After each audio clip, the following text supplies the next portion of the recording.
Thanks for staying with us right here on Sunrise as we continue this morning. Now, the African National Congress held their special national executive meeting in Pretoria yesterday. Among the issues that the NEC discussed yesterday includes the proposed increase of value-added tax, the upcoming BRICS Summit in South Africa, and the deployment of NEC members to subcommittees. Now, to help us understand what was discussed yesterday, we're now joined by the National Spokesperson of the ANC, Pule Mabe. Remember, you can be part of our conversation by giving us a call if you'd like on 011-447-1742 or 011-447-1620. Your comments are also welcome on our Facebook and Twitter pages. Good morning to you, and thanks for joining us, Pule, this morning. There was a meeting held yesterday, and there's also a continuation of that meeting yesterday. What is the difference between the two meetings? Which meetings, Penny? And good morning and morning to your viewers. An NEC meeting that took place yesterday? Difference between that and which meeting? And the one that's taking place today? No. Our National Executive Committee meeting was initially scheduled to be held for 2 days. But given the business of the organization and the issues that had to be processed, the program was shortened. We were able to be more effective and deal with what was required to be attended to in a day. Okay, so everything was concluded yesterday? Everything was concluded in a day. What will sit today, like it is normally the case, would be your scheduled officials meeting. All right, so in terms of like on the discussion plan, what happened yesterday, the issues that were touched on amongst was the announcement, obviously, of people who are deployed in the different NEC subcommittees, and the question of the Deputy President is still outstanding. How will that be tackled going forward?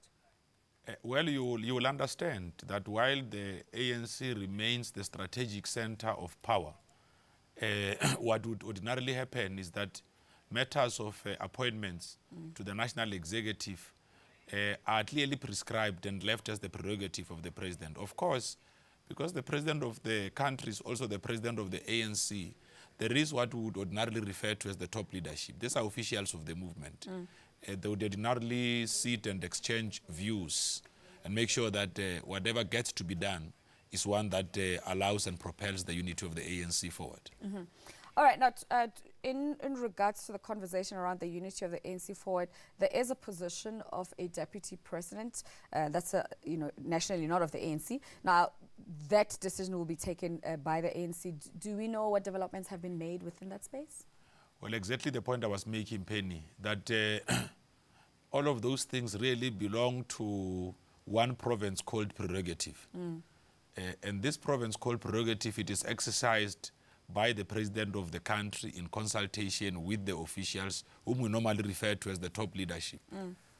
I can assure you that whatever is being done is one that is going to allow the ANC to move forward. I've been at, not necessarily at pains, but it has been quite a hectic one for me to explain to yourselves in the media that the ANC will never sit and reduce itself as a National Executive Committee into a deployment committee. You can just imagine the kind of chaos that will be there if 86 people, including chairs and secretaries of provinces plus the leagues, were to suddenly sit and begin agreeing on who should be elected where. I mean, I might as well say, because the numbers are on my side, let's go for Penny. Okay. All right. Following the budget speech, there was a discussion about value-added tax in the meetings. What exactly was tackled in that meeting regards to that? Well, one of the issues that really came up was to begin expanding your zero-rated products. Actually, there was a very interesting example given, even of clothes, especially babies' clothes, because you would find that you already have something called child support grant. This would be gotten by mummies who are unemployed of young kids. So there is already a constraint there. So you look at that, and a number of other items which are necessary that you ordinarily have to buy, This would be your maize meal and all of that, things that, in the kind of backgrounds that we come from. There are things that are, things that you'll just be sent to go and buy. It's a more record, go and buy meal, go and buy milk, You know, these are the things that we use in our own households. These are things that made us who we are today. Okay, so just take us through the process of the deployment of NEC members in subcommittees. How exactly does it work? Well, what would happen is that upon concluding a national conference of the ANC, having agreed and adopted resolutions, one of the things that you will then be seized with as the National Executive Committee is to begin work to implement those resolutions. So you will then need to establish committees.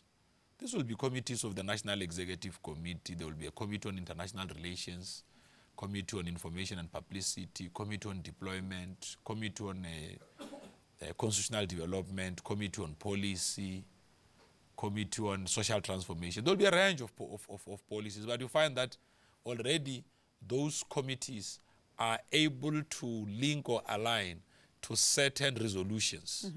Now, these resolutions would ordinarily be the things that are implemented within institutions of state.